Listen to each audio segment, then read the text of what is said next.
Everyone, তো দেখো আজকে কি রান্না হচ্ছে।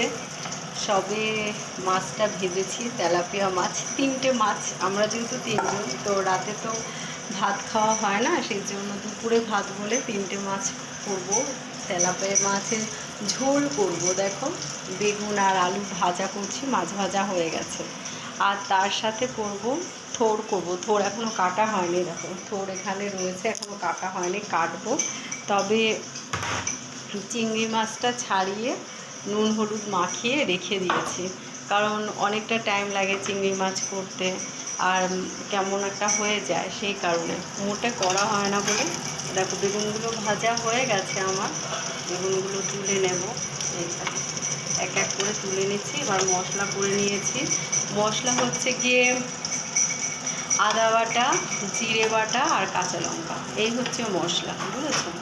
আদা জিরে আর কাঁচা লঙ্কা, সরি আর একটা কথা বলতে ভুলে গেলাম, আর দেবো ধনে, একটুখানি ধনের গুঁড়ো।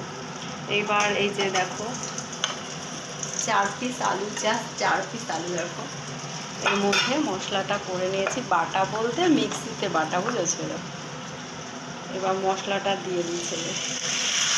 এর মধ্যে একটু জিরে দিলে হয়ে যায়, জিরে গোটা জিরে ফোড়ন দিলে হয়, বাট আমি আর দেবো না। মশলাটা করেছি বেশি হয়ে যাচ্ছে বলে অল্প করেই দিচ্ছি। এই হচ্ছে আজকে দুপুরে মেনু। আর একটা সবজি করবো কিনা ভাবছি, এটা রান্না করতে করতে ভাববো, যদি আর একটা সবজি করা যায় তাহলে করব।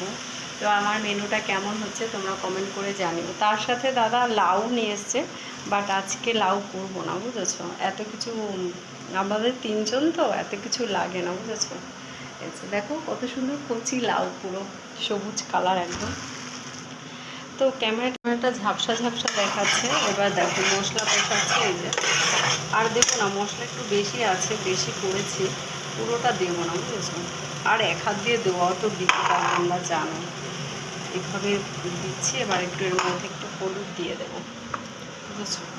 এবার হলুদের কৌটোটা কী করে খুলি এক হাত দিয়ে, বলো তো দেখি। এক হাত দিয়ে খোলা যেমন তেমন ব্যাপার, মানে সব কিছু।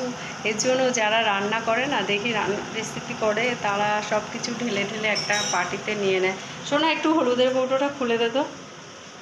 কৌটোটা খুলতেই পারছি না, খুব টাইট। দূর, আবার দুটো নিয়ে এদিকে আসছে। মাথাটা যন্ত্রণা করছে, খুব যন্ত্রণা করছে, ধারণার বাইরে এত যন্ত্রণা করছে। তো হলুদ দিয়ে দিচ্ছি, একটু হলুদ দিয়ে, কাঁচা লঙ্কা দিয়ে করবো তো, এর জন্য একটুখানি হলুদ বেশি দিতে হবে। হলুদ দিয়ে এরকম জল দিয়ে দিয়ে সুন্দর করে কষাতে হবে,